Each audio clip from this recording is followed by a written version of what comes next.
in brightest day, in blackest night. All other podcasts tremble in fright. Losers cower before the power. Oranges lust and blues you can trust. Indigos feel and white ones heal. Yellow scare and green ones dare. That sapphire love and black hands glove will rock your foundation without hesitation. Chad and Mark face evil's might. Respect their power, for they'll make you see the light.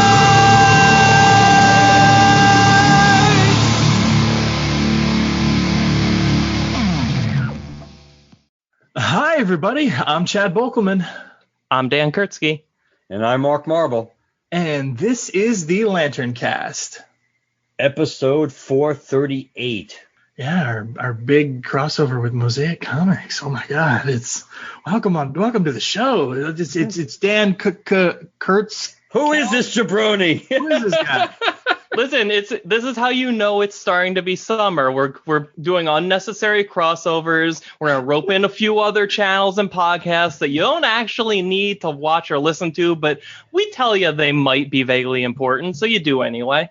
And by the end, one of these people may die. Who knows? Worlds will change. Our summer crossover event.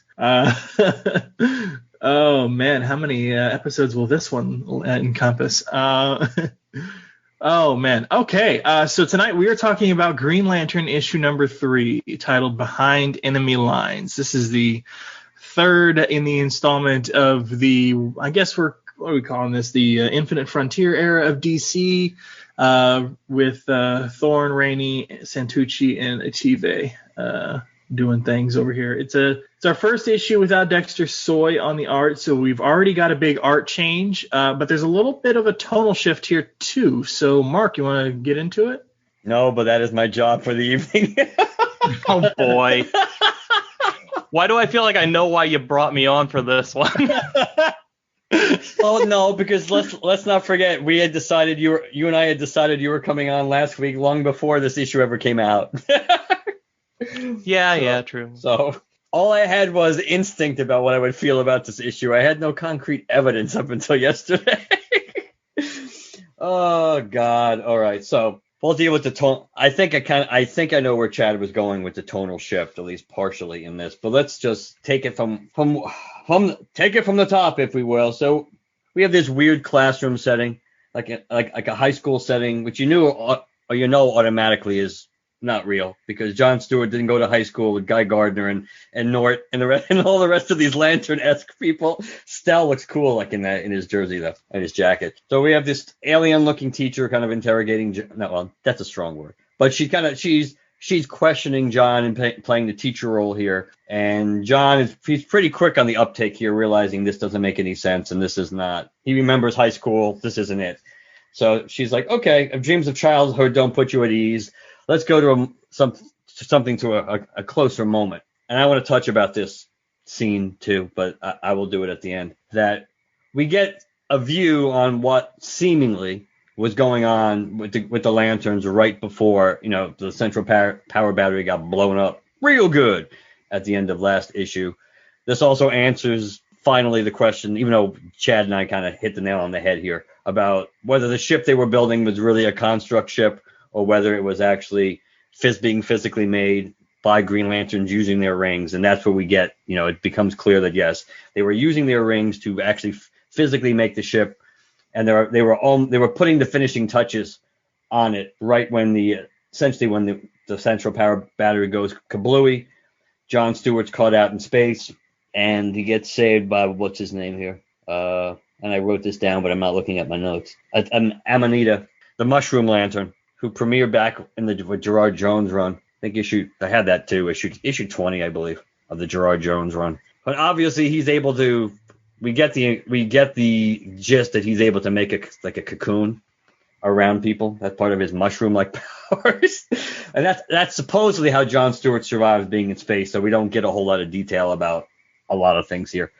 cosmology lesson is the actual technical inside issue title of this story. After John, basically, after he's choking, gasping for air, and Amanita's coming close to John, then we have another scene where it's another shift where he's on the beach with Katmatui, and she references the fact that he's a world builder and he's the guardian of this world, which I'm going to assume is a Mosaic reference. That's safe probably to guess, Dan?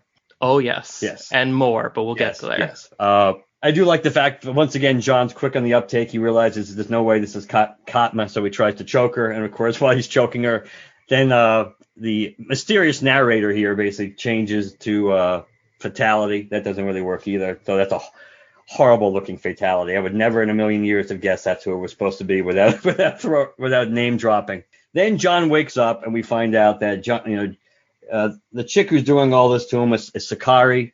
And basically, she has these spines, or they look more like tendrils to us. Her hair, she connects to the back of John's head essentially, and she's able to get into John's head, read his thoughts, obviously manipulate his thoughts and his memories, and also she's able to implant things too, which is why he's able to know her name and some terms and language and lingo on the planet that they're on, which turns out to be Sergalon. Does Sergalon mean anything? Because I looked for it. On a quick look, I didn't see any references to it. Not that I was able to find. Yeah, I don't think so. She has, there's a daughter here of Sakari who seems to be really, she's kind of like interested in John. I do like the fact that at some point it's like they 3D print some kind of pseudo Green Lantern uniform, which upon first reading, I didn't catch that panel, so so when he was wearing that uniform at the end, it's like, where the hell did this come from? But at least that's not a mistake. So about 145 days later on this friggin' planet, John gets awoken by the daughter, and they come out, and there's this alien ship, which is a Kanori ship, which is a tie to the Dark Star time, I believe, of John Stewart. And John Stewart puts on the fake Green Lantern 3D printed uniform, packing a gun. He goes out there to out macho the Kanori and basically says, hey, it's like, you better leave or there's going to be consequences. The Kanori doesn't really care, and he goes, today I'll take the consequences. John kind of gets fried. We don't necessarily see why or how he's getting fried. We just get a panel of him getting fried, and he's falling back down. And the Kanori leader goes, now go get me that ring. And that ends the first part of this issue, because one of the shifts in this book, which obviously will carry over at least until next issue, and we kind of suspect several more, that there's two actual stories in this issue. They're being split. You got the John Stewart story, and then you got pretty much the Joe story. And Joe's on Oa dealing with the post-central battery being blown up. We get a few flashes of some lanterns that have been damaged and that are ringless.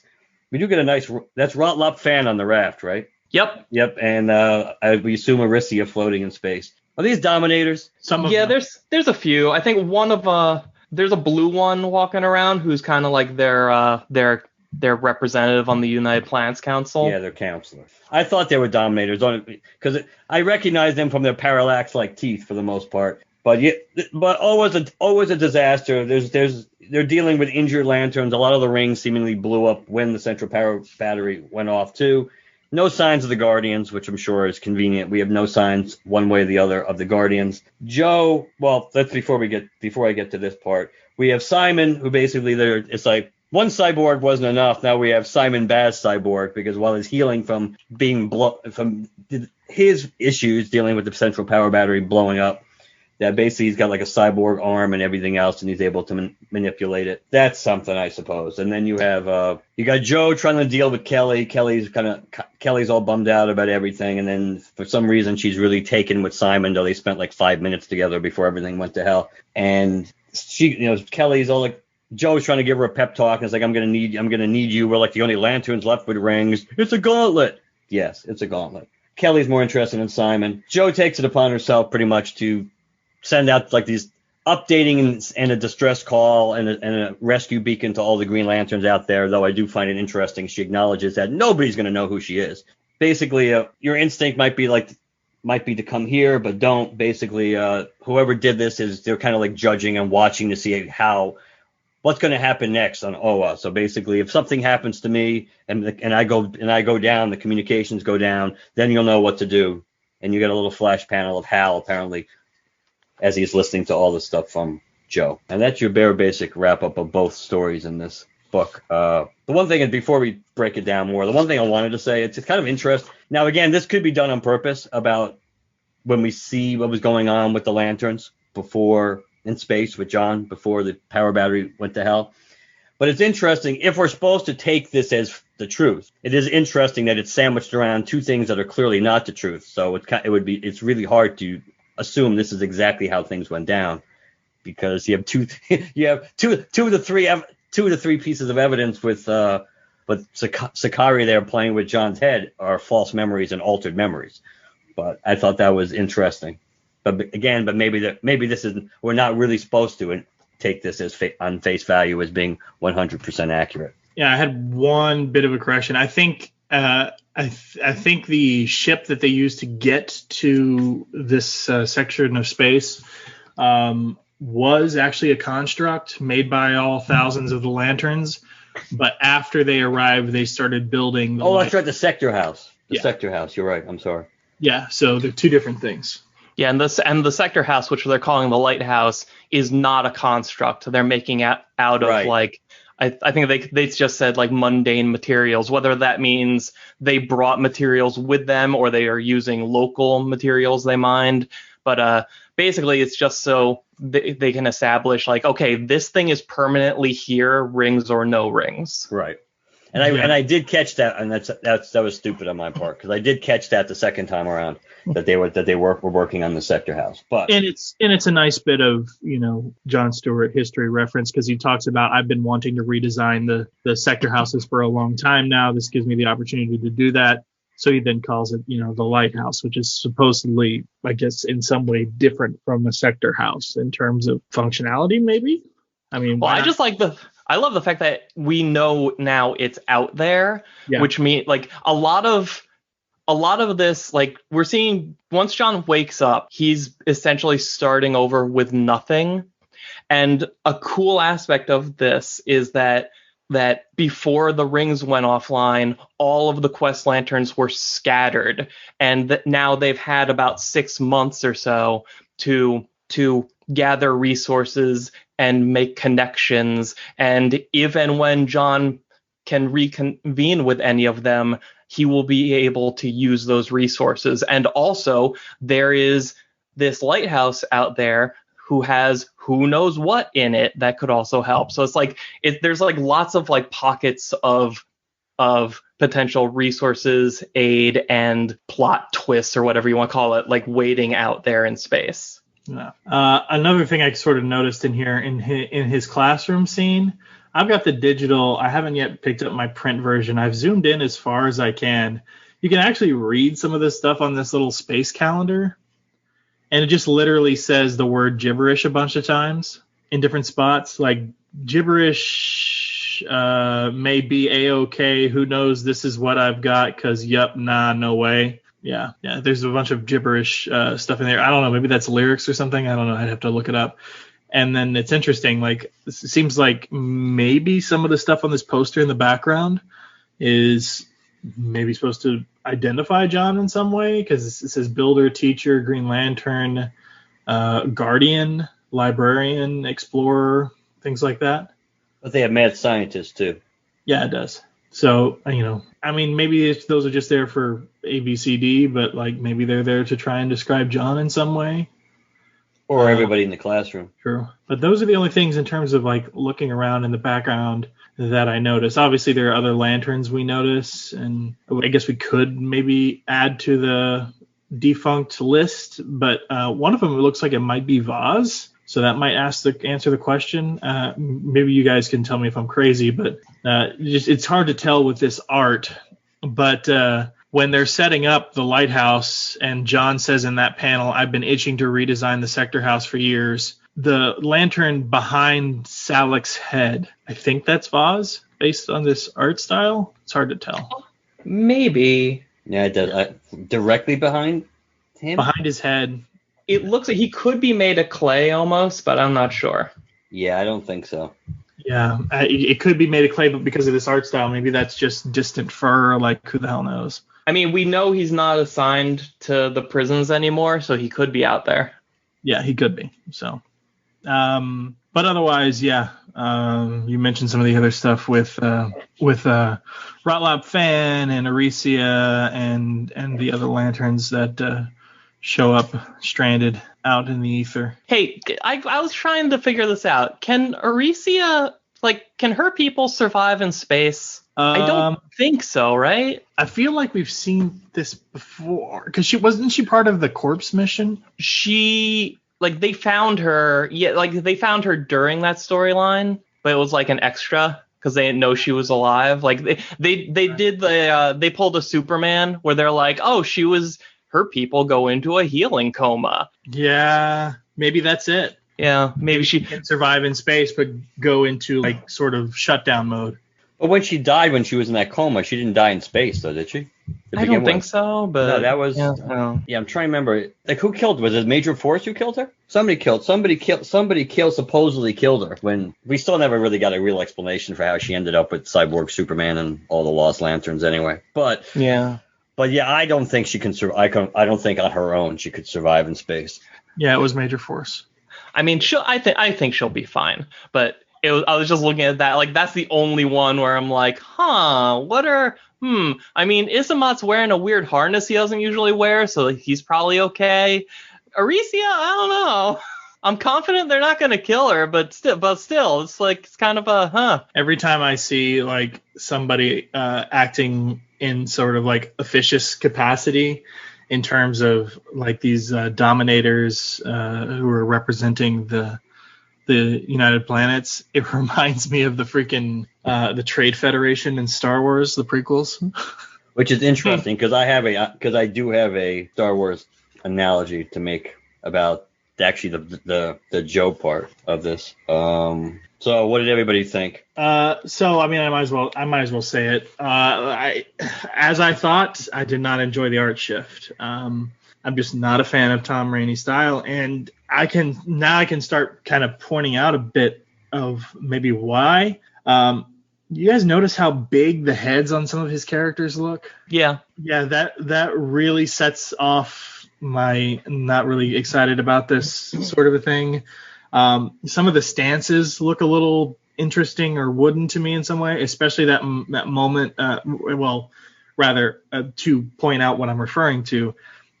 When she says, "Welcome to Sergilon," that stance right there, the way she's drawn, her positioning there, I don't know, that pose just looks very unnatural. I don't know. There's some inconsistency in facial expressions, and it's I don't want to say cartoony, but it's not as realistic as I would like. But then there's also just straight up artistic moments that maybe you could consider wrong, like the moment on the page where he's sharing in that dream sequence with Katma and she's coming out of the ocean. That second panel, dude's left nipple is under his armpit almost. Just in terms of just some of the stuff that is done art wise, that's probably a mistake. But then the panel right after that, when she's squished up against his back, that looks really strange to me. But again, like I said, all of this stuff is stuff that Tom Rainey has done before in other issues and other comics that he's worked on. So it's a style preference for me rather than anything that he's maybe technically, artistically doing wrong. But yeah, it definitely threw me off. And then, of course, there's a little bit of a difference here. Now, Mark, when we were talking online about this, Mark, you compared sort of the storytelling here to sort of Morrison-esque back and forth. When I read it, at least the John Stewart part where he was kind of tripping back and forth between reality, I actually more thought of it as that moment in the Captain Marvel movie when the Skrulls have her in their custody and they're sort of day tripping through her memories at various moments and okay, I'm not getting any information here. Let's go to another memory. That whole sequence of events, that's sort of what this reminded me of. Yeah, I mean there absolutely is a similarity to that. I just when I first read it, it was the fact that you kind of dropped into something, you don't know what's going on, and you're shifting and you're shifting and you're shifting from moment to moment. You know what you're seeing isn't real, which is why it makes that center part about whether this is exactly how things went down when the Corps and the Corps got wiped out, how valid that is because everything around it is bullshit. But it took, once I sat down and read it again, at least I understood what was going on, but I just meant it was certainly non-linear storytelling, and that just jokingly made me think, hey, it's kind of like Thorne snuck out of the room and then Morrison came in. It's like, I can't write a whole script, but I have 10 minutes to play around with this. Let's see what I can do. Yeah, and the only other side of this that I have to say commentary was, and I'm sure Dan's thoughts and stuff like that will give us more to chew on and more for me to say, but like as much as I didn't like the art on the first half, I felt like at least there was a lot of progression here in terms of the story, where we're going, what kind of, where we're headed with this particular plot. Whereas with the Joe stuff, it felt like just pure setup. We're setting up the mystery. We're setting up what she needs to solve. We're setting up who the players are. Message has gone out to Hal. So maybe that teases a little bit that moment we saw between her and him and the future state issues, things like that. But by and large, that it really only confirms what we know, that, okay, the other Lanterns lost power and some of them are stranded out there, blah, blah, blah. Kelly and Joe are the only ones with working rings in some capacity or another, gauntlets, whatever the hell, for various reasons because of their uniqueness. And then we know that Hal is still active because of the uniqueness of his ring. So it's just like, I didn't really feel a lot of forward progression there, just kind of pure setup for, okay, here are the players now on this side of the coin, and next issue, then we'll get more. Whereas we got sort of a catch up in this first story of where these people who are on quest are at, but then we also sort of progressed the story a little bit with John in terms of setting up some new characters, giving us kind of where he's been at, what he's working through, the sort of life he's setting up, his thoughts, his plans, or whatever, all of that.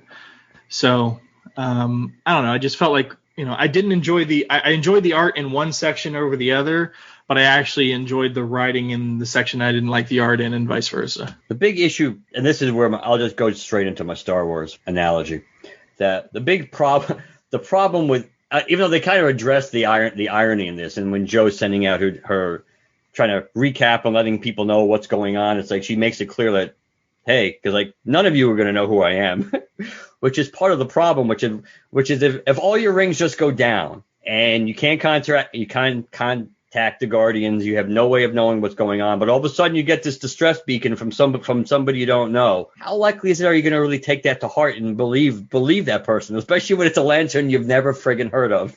And so it reminded me of towards the end of Revenge of the Sith, when they had configured the beacon at the Jedi Temple to send out a false signal to call all any Jedi that didn't get wiped out in Order 66 to tell them the war was over, to come on home to Coruscant so they could be wiped out. And that's what Obi-Wan and Yoda fixed, to actually tell the Jedi to go into hiding. But that's what it kind of reminded me of, that it'd be really easy to not necessarily take that as, but take it with a grain of salt, because it's like, we have no idea who you are. You may not even be a real Green Lantern. So how are we really necessarily, and why is your ring functioning then, for all these people? I mean, she gives a half-assed basic explanation when she's talking to the Dominators, because we know from reading Far Sector why her ring, why it still functions and why it operates it's still operational. But the Green Lantern Corps wouldn't know that. They would have no idea who the hell she is. So I thought that they kind of, like I said, they address it by making, she acknowledges the obvious. But I thought it would be interesting if there were some people that would just not necessarily be so fast to. And again, how many people are actually going to get her message if their rings are not functional anyway? It's funny, I wouldn't have equated the United Planets in this case to being like the Senate from Star Wars, because the United Planets seem to actually be trying to do something that will help somebody. Because like they're like organizing search and rescue teams based on the assignments given out to all the Lanterns. Like, what was it, 13 hours before the battery exploded. So they have an approximate, at least, starting point for where to find all of them and find out who, if any, are still alive. Which, hey, that's nice. And it's a good excuse for Joe to not completely blow off these council members. But, with all the people, like, lost on the other side of this impossible barrier and drifting through space without a protection, I kind of feel the most sorry for Joe. because she's basically being forced into like a bureaucratic government job because there's literally nobody left. True. Yeah, she sort of does take on the mantle of representing Oa for the UP. Thus the counselor label they keep throwing at her. Mm-hmm. But I agree with you guys about the art. Like, I don't think I wouldn't even necessarily call it bad. Like, I'm so divided on it because I kind of like the over exaggerated cartooniness of it sometimes. The problem is it's not consistent, like from panel to panel, and sometimes characters within the same panel. Like Chad, you gave the example of the Welcome to Sergilon spread where I forgot her name. Sakari in there looks kind of awkward and weird, but right next to her, John looks perfectly fine. And it's a lack of consistency overall to the artwork. You'll have a panel with excellent faces next to a panel where it looks like the mouth kind of slid up a little bit somehow. Like, it's weird. And I don't remember it being this extreme in Future State, but maybe it was, and I'm just not remembering. But yeah, no, I mean, He draws Kelly, okay. Yeah, no, Well, I mean, that's a different artist. That's Santucci on. Oh, you're right. That was Santucci. I'm sorry. Yeah. You're right. Tom Rainey's doing the first half. Santucci's taking over the second half. I think with this, I'm so fixated on the plot that I'm just kind of giving the visuals more of a pass than maybe I should. But yeah, I wish it was better. I don't necessarily wish it was a different artist because when he does something right, it looks good to me. But I just wish it was consistent. Is this this is the woman that he's with in Future State, right? No. So she is the mother of his team member from Future State. So Ilo, the kid there, grows up to be like, because what was it? Jeffrey Thorne confirmed on Twitter that Future State Green Lantern takes place 14 years in the future. Yeah. Well, that person is a child today. Gotcha. Which, hey, let's talk about time for a second, because that is like the theme of this issue. So John wakes up. He's been out long enough for his facial hair and hair to grow in. And then on top of that, he's been stuck there for 145 days. And in addition to that, so they have this kind of throwaway conversation. Actually, this is something that annoys me because they did that thing lots of like TV shows and movies do, where you see an ongoing conversation happening across like way too much time, where like day 10 it started and then they're still having on day 13 or day 30 and day 50. It's like this is they're treating it like they walked from one room to another, but it's been months. But they're talking about the fact that, where they live way out here, they've never heard of the Guardians or the Green Lantern Corps. And at first you think, well, okay, they live on a really out of the way place. There's no real long range communications or ships or whatever. So they could conceivably not have heard of the Lanterns, whatever. But they're talking about events like historical events that happened within this barrier that took place 100 years ago. Like, so I think they call it the Barrier Wars or something.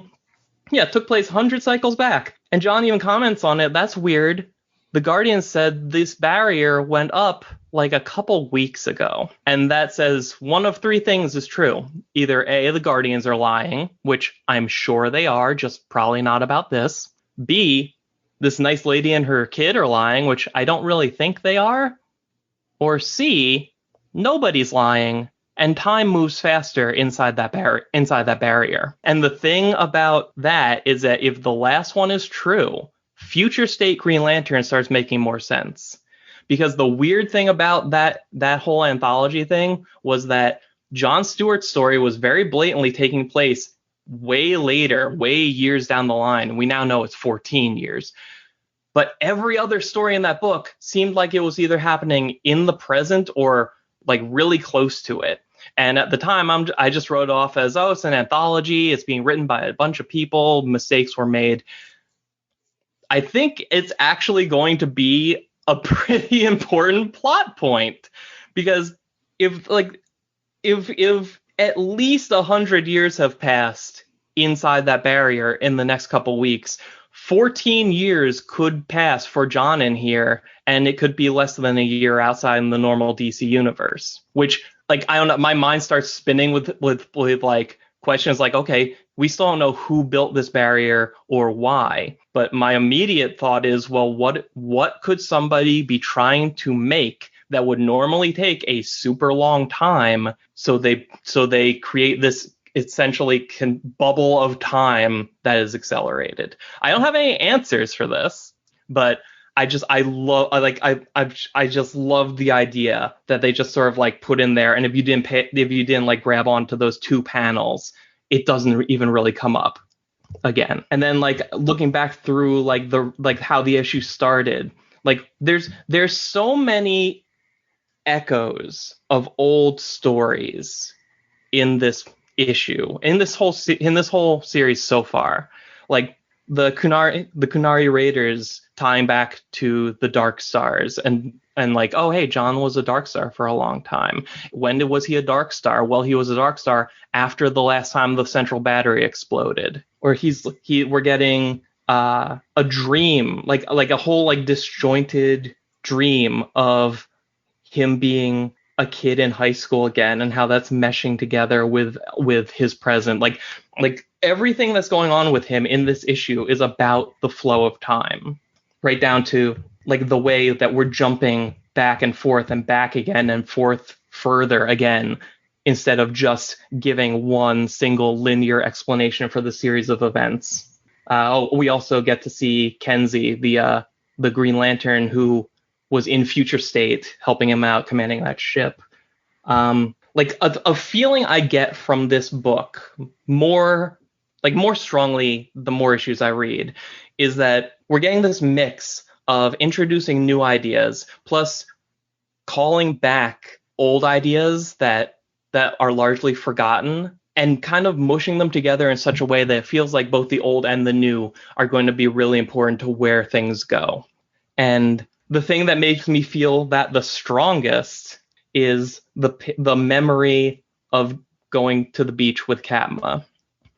Because the fact that she is there, and the fact that there's some weird yellow architecture in the background, and the fact that she calls this a staycation because he's the guardian of this world, like this is a memory of something that happened on Oa after the conclusion of the Green Lantern Mosaic series.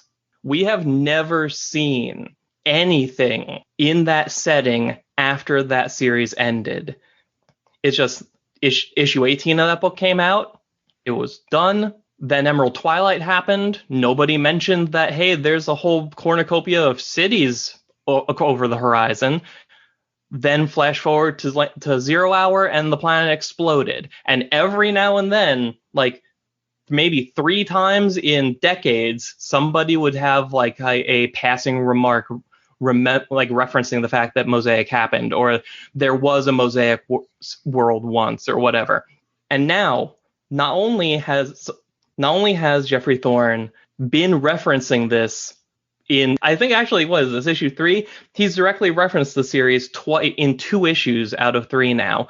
This time, he's expanded it past the end of its run. Like, I'm not even sure how to describe it. Like, I feel like we're going to be getting resolution to I'm not sure if resolution is the right word.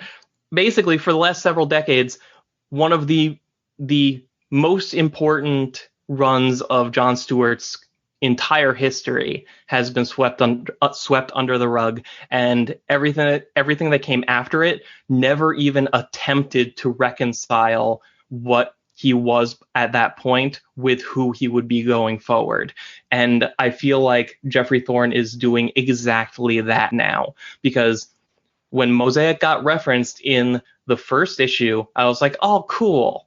That's nice. That's awesome.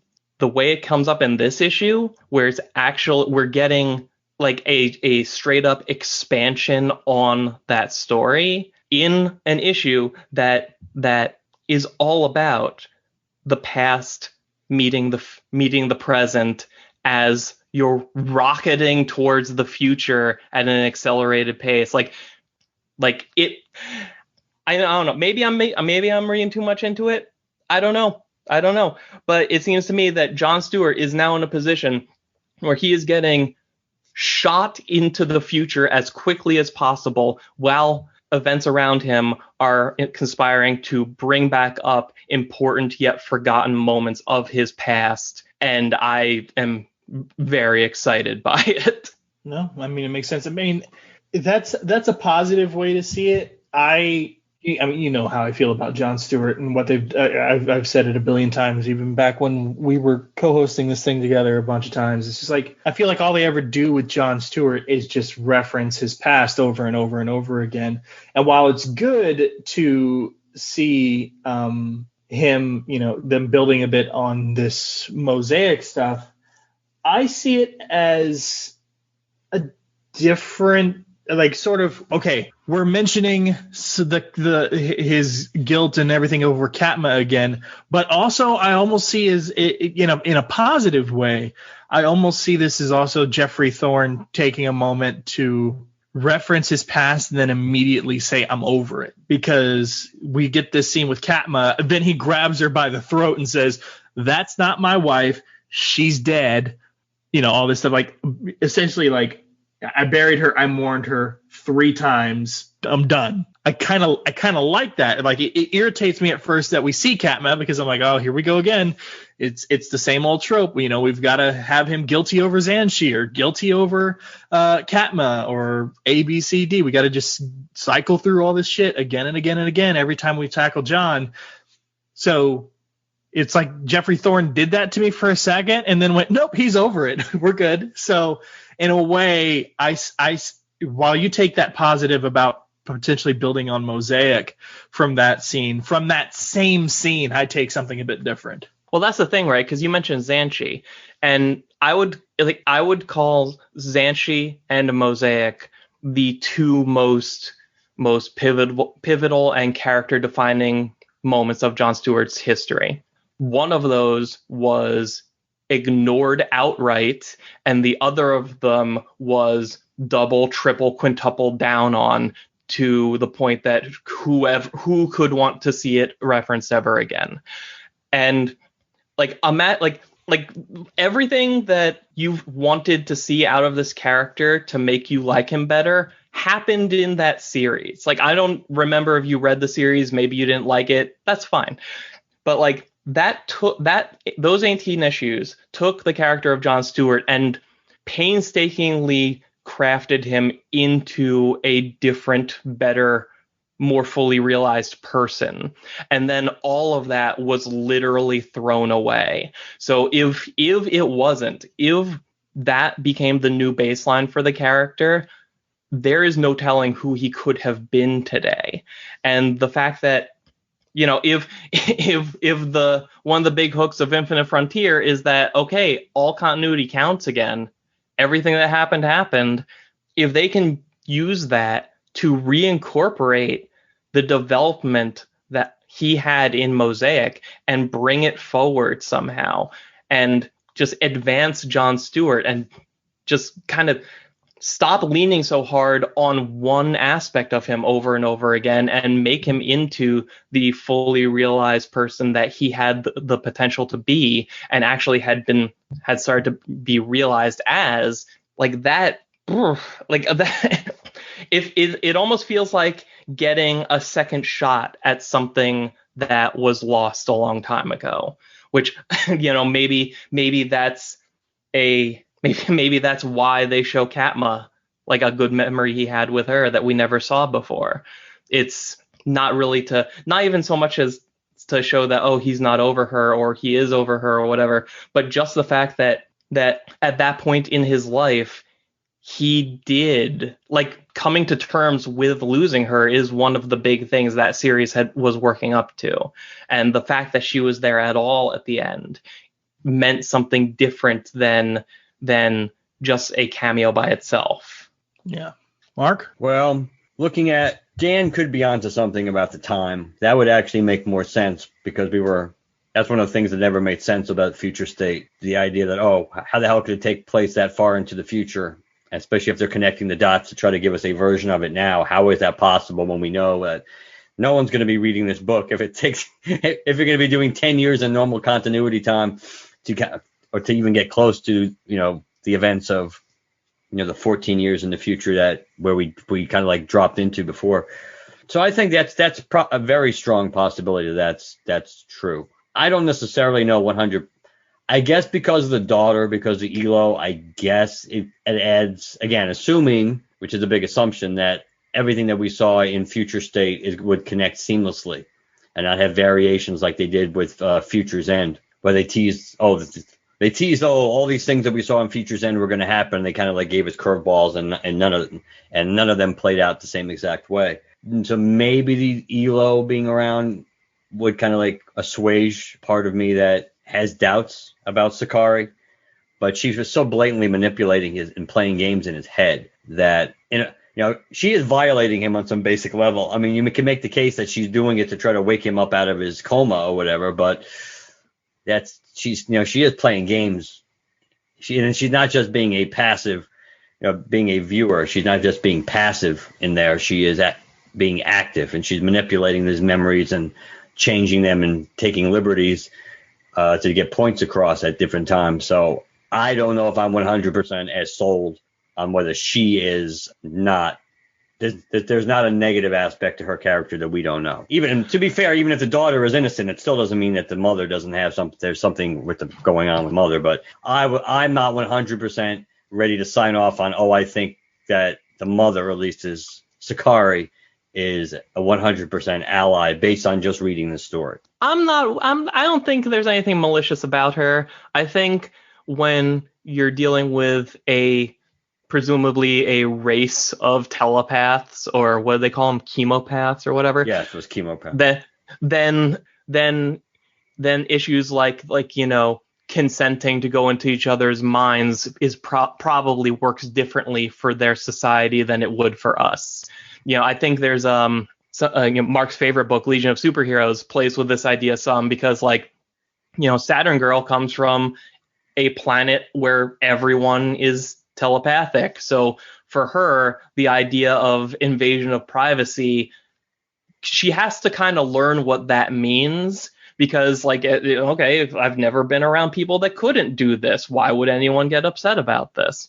And I think there are the weird mishmash of past and present in that dream, but I just took it as it's a dream. It's a weird dream he was having while in a coma after almost suffocating in the vacuum of space. He's been out for weeks, and also there's a telepath poking around. So it's just a weird jumble in his head. I don't think she was manipulating what she was seeing. And in fact, she changed channels a couple times to try and see something closer to true. But I think she was doing that to reach him, to try to get whatever her point was. If her point was just to wake him up and to help snap him out of what he was doing, I think that's why she was basically switching channels. If something didn't work, then she moved on to something else to try to connect the dots to get Jon Stewart back online, essentially. So you could be correct. You could be correct that she wasn't really that she wasn't manipulating him in a negative way, but she certainly was playing fast and loose with his memories with a goal in mind. She was not she was an active participant. She wasn't just a voyeur and watching things play out. I'm trying to find the panel because I'm pretty sure she said somewhere in here. When he first wakes up about the dream bubble? Oh, no, here it is. Okay, so he says, "You were in my head." She said, "Not too deep, just to get a sense of you." So basically, you're some kind of space cop. Yeah, you seem decent. You can stay with us until you get on your feet. So basically, they found some stranger who's a species she's never even seen before. She needs to see if it's dangerous to have this guy around her kid. So she links up to his head, pokes around in his memories to try and see, okay, who is this? What kind of person is this? Is this guy a threat, or can I trust him? Should I wake him up or leave him? Yeah, I mean, you're probably right. I'm just not 100% sold on or sure that I would dismiss the idea that she's got some potential ulterior motives going on. I think you're just jealous that you couldn't look that good in dreadlocks, is what it is. Another interesting aspect of this is the Kunori, because everything else we've seen in this dark sector or whatever has been unfamiliar. Planet name, species, so on and so forth. And then the Kunori show up, interestingly enough, in the same space. So they had to have gotten here, or maybe they were already here, but at the very least they're familiar with this space, which is interesting. Like, if they weren't already here, how did they get here? How did they navigate it? Because we know at the very least getting here is hostile to ring constructs, and this is not just any construct. This ship was created by thousands of lanterns at the same time. Maybe raw materials work better in this space, and maybe that's how the Kunori got here, but there suggests something different, because later on when the Kunori do show up, he says they're pirates, gun runners, and slavers, but mostly they're bullies. We've been shutting them down hard for decades. Trust me, one look at me will scare the living pants off of them. So it makes me think these guys are just chicken, but somehow they got into this sector. Somehow they're taking over this populace and trying to take over this populace in some way. And then the minute the first Green Lantern shows up that's supposed to, according to John, just scare the pants off of them by being there, they immediately shoot him down and say, go get me that ring. So that's interesting. But who knows? Maybe they know the lanterns are offline. The timeline screws everything up here. Yeah, and there's so many questions raised by just them being there. Like you said, are they connected to whoever built the barrier? Do they have a safe way in and out of it? Or were they just passing through when the walls got put up? And in which case, does that mean they've been in there for 1,000 years or 100 years or whatever it was? If so, are these even the same generation of Kunari? Like have they been building themselves up into something more threatening and more formidable because like a whole mess of them got in the barrier as it was being constructed, and they've had generations to build their strength and resources. Yeah. Pivoting over to the Joe stuff, because I think unless I'm wrong, I think we've gotten everything done with the John stuff. I think so. We've got Izamat. That's Iolande. Is that Kyle? Is that Omega Man equipment? I don't know about the equipment. I think that's Kyle, though. Yeah. I mean, he was in Vega, which we all knew the implications of what that meant.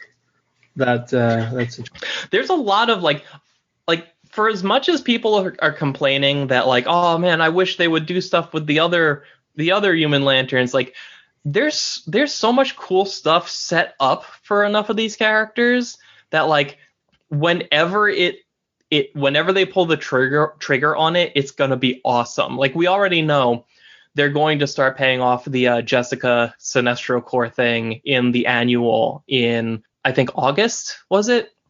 Yeah, we haven't talked about that on the show, guys. But if you haven't been paying attention to DC solicits, the issue of Green Lantern that's solicited in there shows the Sinestro Corps going up against Joe, and then the annual shows Jessica wearing a Sinestro Corps ring. So. And that annual is by the exact same creative team that did Jessica's story in Future State Green Lantern. So it's basically they're going to be able to do what I'm assuming is a continuation of that once we catch up to that point. Or maybe they'll redo a different version of it. I don't know. But I'm very happy because I loved that story and the potential it had. And I know exactly when I'm going to see more of it.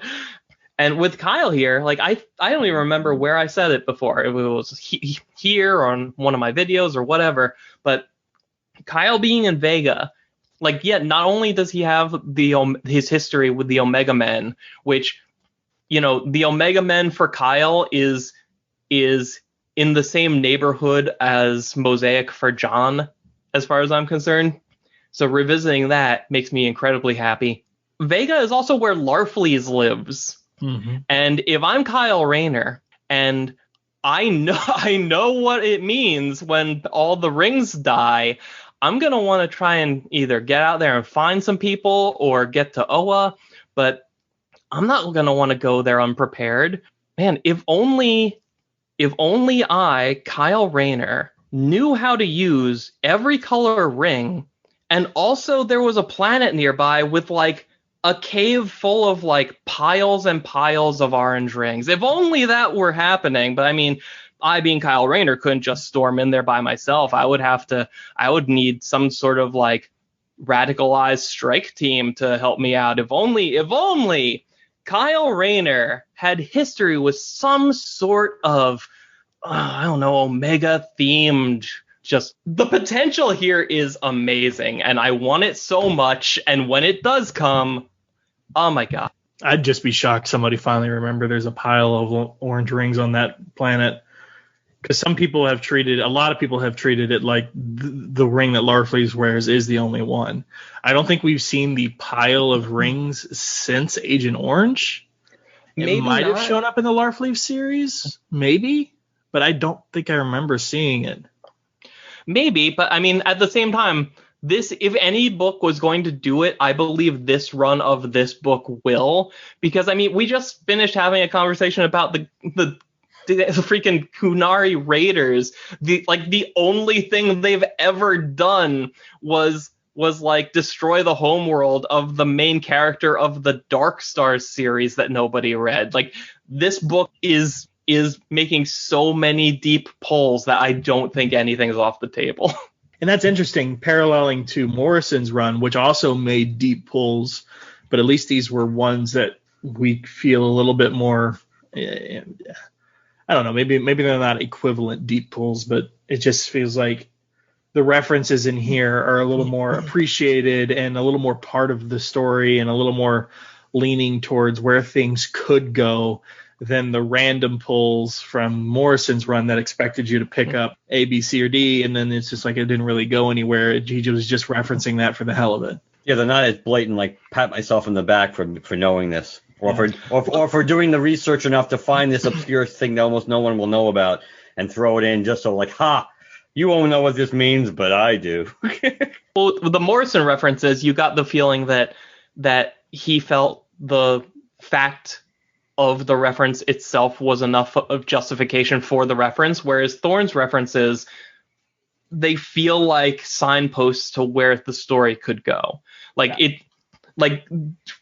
Morrison would have put Kyle in Vega and then just winked at you and never done anything with it again. Thorne put Kyle in Vega, and I fully believe we're going to get awesome badass Kyle Vega stuff from it. I think it also helps that the references that they're making, a lot of them are just going back to the 90s, which is far enough back that people like us will remember them, but there's tons of people who don't, or like people that maybe started reading with the John's run or one of the later runs and never went back that far. So it has that kind of like that same effect of like we're pulling something old and it's going to be awesome and like really dig in there without coming off as this like super obscure like you need to just have memorized an issue of Flash from 1964, otherwise you're never going to understand this Green Lantern villain today. That's true. I like that both John and Simon get guns in this issue. Oh, okay. You want to talk about something that I hate as much as you hate the art? So Simon has a lineup here. So I actually, let me correct Mark from the summary at the top there. He doesn't have a cyborg arm. His ring blew up or something when the battery blew. That is literally like a metal cast No, that can. I think I said that it was healing. I think if not, then I was aware of it. I thought I said that that maybe I just said temporarily, but that's what Oh, I meant if maybe. I did. Yeah, I know that's Okay. not, it's not permanent. It's basically while he's healing. Yeah. Yeah, so like his flesh and blood arm is underneath that glove. But it can grow guns for some reason, whatever. That's fine. It's useful. It's nice. He has this line that says he always thought my ring might crap out on me someday. Figured I'd need some backup. As if to say, like, yeah, I was right all that time for carrying a gun with me. Let's completely forget all of the character development, like literally all of the character development from his series with Jessica over those years, and what a big moment it was when he took the gun out and handed it to Batman because he wanted to get rid of it. Excuse me, Mr. Kurtzky. Do you mean the only character development we got of Simon Baz during that run? I wouldn't Just say correcting that. you there. Which was also just to like a shameless plug to say, oh, to justify Simon. Oh, he's Batman's Green Lantern, the only Green Lantern Batman liked or can deal with. But you've gotten that crap over and over and over again. We're never gonna win this fight with Dan. It's not gonna happen. Let me refer to you to a helpful reference material. I believe it's called Simon Baz, Self-Doubt and Cultural Fear. It's on this like really cool YouTube channel. You should check it out.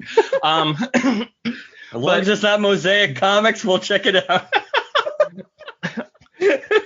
I'm kidding.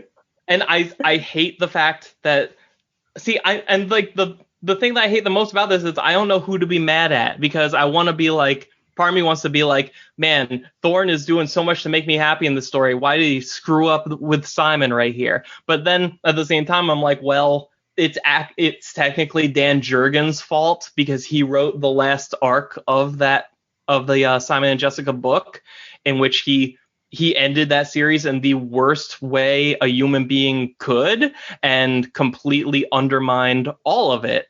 And so like, okay, so Thorne was actually just kind of picking up with Simon's status quo as it was at the end of that series, but he didn't have to. So I'm just mad at everybody about this, because it's the one moment in this issue that just felt like straight up character regression, when everything else has given me the strong feeling of we're going to look backwards as a way to move forwards. And this just felt like we're just going to actually move backwards. Dan, do you want to talk a little bit about Jo in this particular issue, where she's at? I mean, obviously, guys, just to let you guys know, we'll have Dan on for Far Sector, but the finale. But until that point, it's safe to say Far Sector is one of Dan's favorite things in a while. So since you're so invested in the character of Jo, how do you feel about her portrayal here? I've been conflicted about the idea of Jo continuing on past Far Sector, because there's always been, like you said, it's been like one of my favorite Lantern runs in a long time, and there's always that feeling of like, as long as N.K. Jemisin can wrap up her story well enough that it could exist as this not perfect, but like this one great thing over here off by itself. And if Jo never continued past that, then there would never be an opportunity for someone else to come along and ruin the character.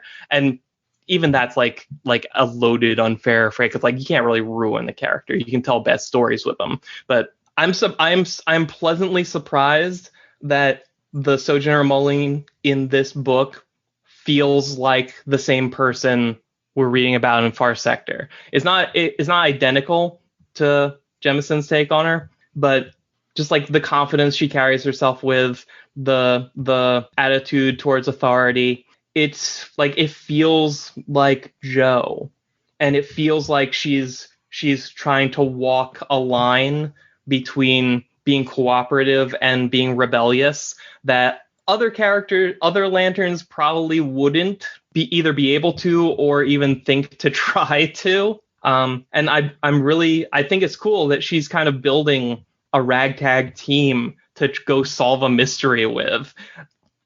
I mean, the Simon getting pseudo Voldarian guns out of it is kind of like a possible misfire. But Simon, Kelly, and Joe, I wouldn't have thought to put that group together. And I mean, so far so good, I think.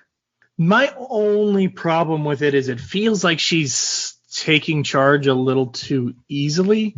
And what I mean by that is, like, not that she shouldn't. It's just like it feels like that she had some unease, some self-doubt in Far Sector about what she was doing there, why she was there, a whole thing. Now, that could have just been like unfamiliar territory in terms of not really, these people don't have emotions and, not really understanding this situation and this sort of the history of this alien race and everything. And all of a sudden she comes in here and she's like, we're going to do this, and this, and we're going to get this done. It just feels a little, I don't want to say off, because it seems like it would be in character for her in a lot of respects, but it just seems like so much so soon. I don't know. Maybe, I guess, we haven't seen the finale of Far Sector, so, maybe what happened there taught her to trust herself and just like let her, I'm going to, if I don't take charge, nobody will, kind of a thing, and just sort of slide in where she's needed. But it does feel sort of off to me. But obviously I'm having some trouble defining what that actually is. Yeah, it makes sense. I will say the Far Sector has shown us that she will kind of try and step up like this, even when she is falling apart on the inside. We don't get nearly as much inside of her head, though, in this issue as we're used to getting in her own book. I think it's also possibly a function of just the pacing of the story, because we've been following John and everybody for for 2 issues before Joe showed up at the very end of issue 2. It's like she's been on, I think she was on panel for like 1 or 2 pages last time. So this is really, I think you commented on how it was a whole lot of Joe's setup in this issue. That's because she's just got here. This is her, we need to just get in there. We have 10 pages to establish, okay, here she is. Here's who she is. Here's what she's doing and why. Here's the people who are around her who are going to be helping out. Here's her commitment to the United Planets. Here's her sending out the broadcasts. Here's her theory. Here's how she's thinking about the battery blowing up. It's a very utilitarian section in this issue, and I feel I would expect that to ease off next time, just because we're up to speed with her. She has caught up with the rest of the book now. Yeah. I think it seems, I'm trying to phrase this the best way. It might seem forced or unnatural because essentially it is forced and unnatural. She has no ties to the core. She has no ties to Ola, as far as we know. We know she got a ring from a Guardian, but there's nothing to it that's established any ties to the Guardians and the core, and we understand why her ring functions. So that's not up for debate why her ring would still be online, but the idea that she's riding in to save the day because they chose to give her, to basically force her into that role.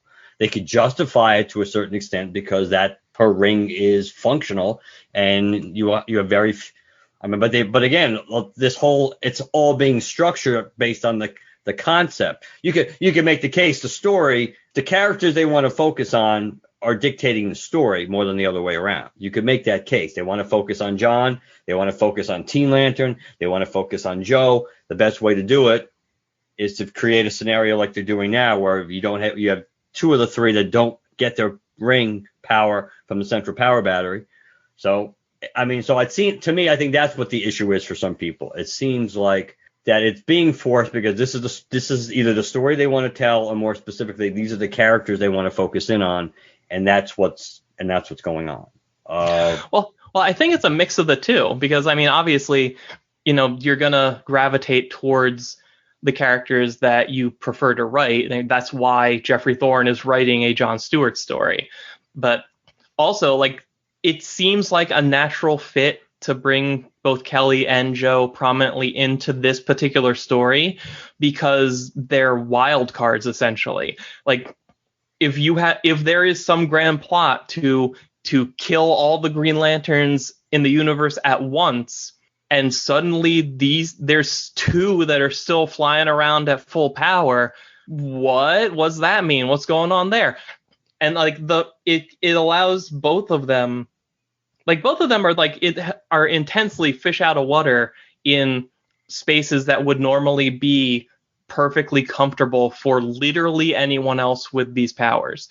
And I think that's on purpose, because that allows the story to go places it couldn't if instead of Joe this was Guy or Kyle or somebody, because she inherently does not know what to do, because she's never even set foot on Oa before she has to solve the mystery of why it exploded. And I don't know. It's funny. There's no, I'll hold off on that thought. No, so like I think Mark helped solidify some of my own thoughts there. I think I agree with him. She has no ties to the core. To me, this would be like Kyle getting the ring and then immediately setting off to bring back the core in some way, shape, or form. But with Kyle, it's like, okay, I kind of vaguely know who Green Lantern is, and then he, hears about it and through knowing and the tutelage of like Alan and his relationship with John and Guy, and then Hal at some point, whether it's Hal as Parallax or Hal later on as the Spectre, like he gets to know. And Emerald Knight's Hal too. Emerald Knight's Hal as well, like he gets to see what the core is and what the core means to the universe and what it could mean before he starts getting obsessed with the idea of bringing back the core. Whereas Joe has this ring, this one interaction with this one Guardian, like you said, never set foot on Oa, has this one mission which threw her into the shit with no backup and no help, no anything like that. We don't know how it ends, so let's leave that, set aside. But then comes in and immediately takes charge, and one of the things she says is, we're going to bring all the Lanterns back, even if they're dead. Like, we're going to bring the bodies back, which could lean to kind of like she has a cop background. So, like the whole thing that it's a big trope on TV shows and stuff, you killed one of ours, we're fiercely loyal to our crew here. We're going to bring everybody back. We're going to make sure everybody gets proper burial, sort of, leave no man behind sort of a situation. But again, like she doesn't have a tie to this unit the way she would with maybe her own unit on Earth. So it's like, it feels a little out of place, or maybe might be too tough of a word, but a little insincere in some ways. I'm not discounting it. I'm not saying I won't enjoy seeing where she goes from here. It just seems, again, knowing that we don't know what happens in the final issue, the moment that issue 12 ends and the moment that this stuff picks up, it feels like there's a disconnect somewhere between the two, which wouldn't make sense with what Joe says, because it makes it seem like after that conflict is over, she was already on her way back to Oa. Yeah. No, I get what you mean. But at the same time, how much of a connection did she have with the population of the city enduring? She showed up and did the job. And I think in this case here, like the fact that this is a cripplingly devastating thing to happen to the Green Lantern Corps, and she is put in the position of being is basically the last Green Lantern, a lot of responsibility just automatically gets piled onto her shoulders, whether she wants it or not. And we know from Far Sector that if she's got to do something, she is going to do it her way. Damn it! Don't you tell her that, oh, we expect to recover at least 30% of the lanterns that are lost out there. No. You're going to get all of them. And if you can't get all of them, you tell me where you looked and I'll go get them. All right. Anybody have anything else to say about either side of part 1 or part 2 of this issue? All right. I don't know.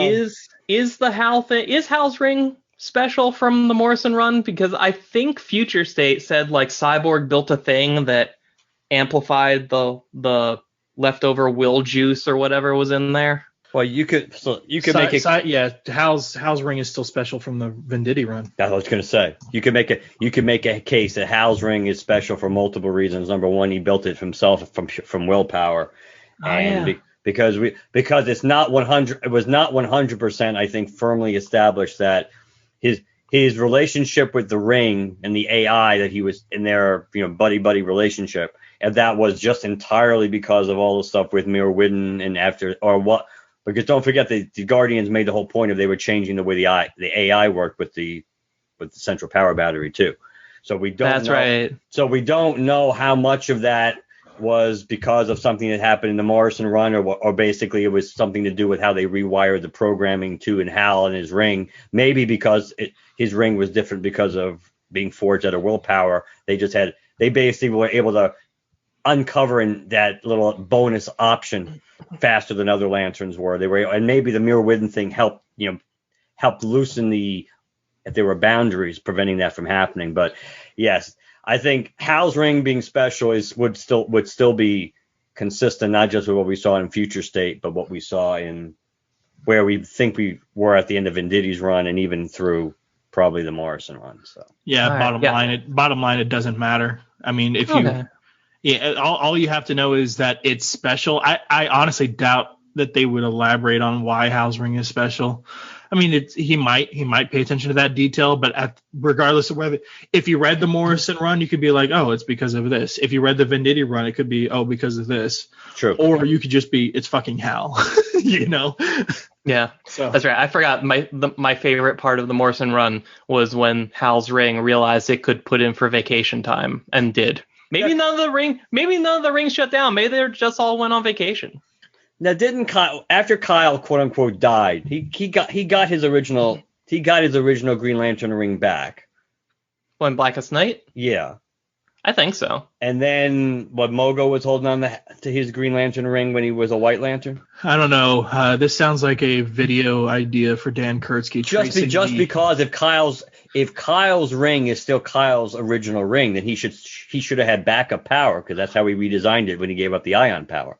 Well, so Kyle's ring, when he became a White Lantern, it morphed into the White Lantern ring. But then when Dr. Manhattan, when he got rid of the White Lantern, he split Kyle's ring into like 7 rings that were all the colors.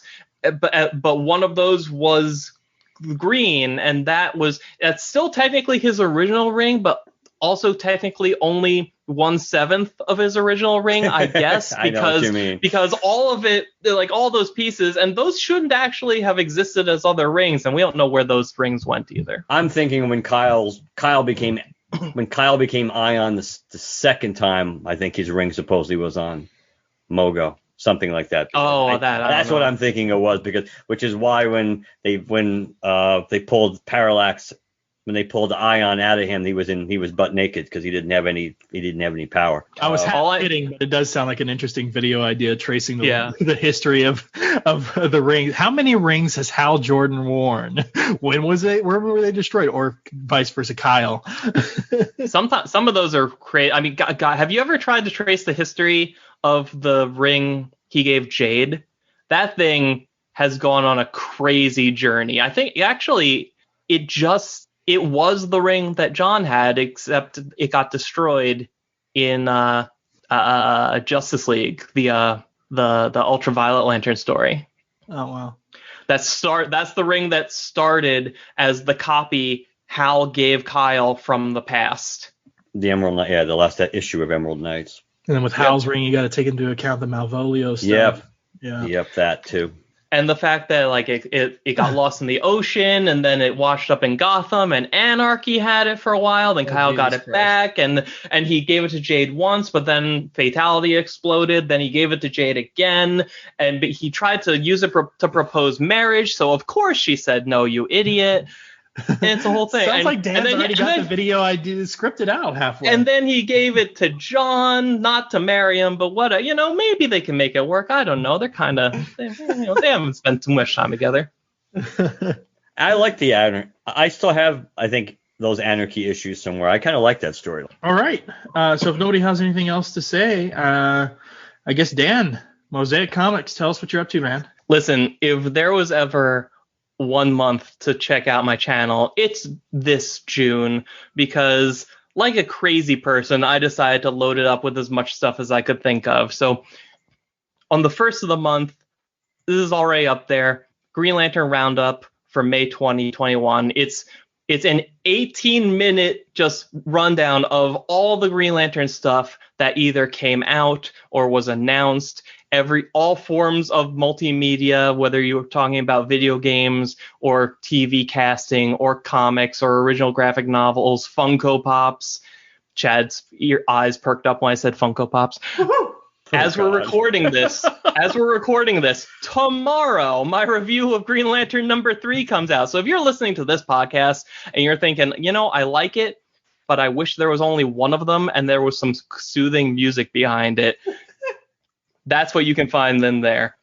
Next up after that, I'm going to be taking a look at the storyline running through the Justice Doom War and Justice League, Green Lantern 80th Anniversary Special, DC Infinite Frontier 0, and DC Pride #1 to take a good hard look at how they are doing with their second round of making Alan Scott come out as gay, because it was an abject failure the first time when they did it with New 52 Earth 2, but this time seems to be going pretty well. And I want to dig into exactly what they're doing, how and why they're doing it, and just why would they try this again.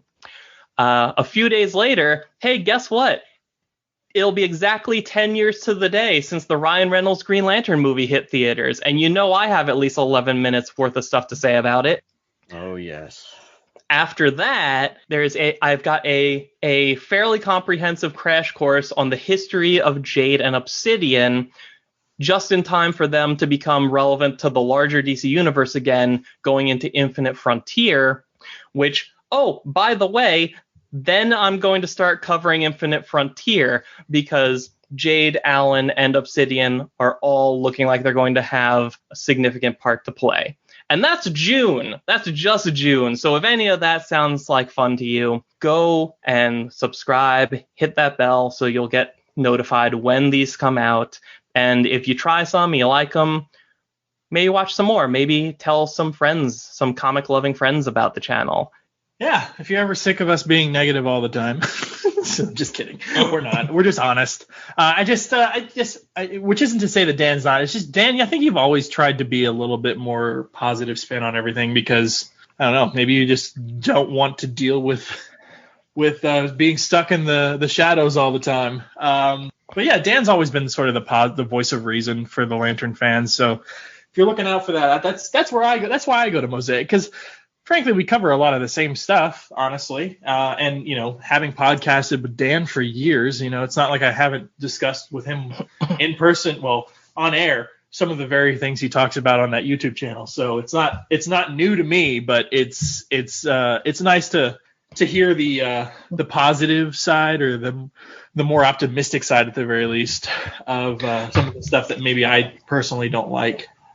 And there's nothing, it's weird to say, but there's nothing inherently wrong with negativity. It's just like, I don't know, like there's enough bad shit going on everywhere that I would rather not focus on that all the time. And especially since like I think a lot of complaints, a lot of fan complaints come from places of either misunderstanding or misremembering, like something that I've been seeing pop up a lot is people saying how oh man, DC doesn't care about Hal Jordan anymore. They're never printing Hal Jordan ever again. They're just moved on from the character. Why are they doing Hal dirty like this? And I'm like, it's been 2 issues.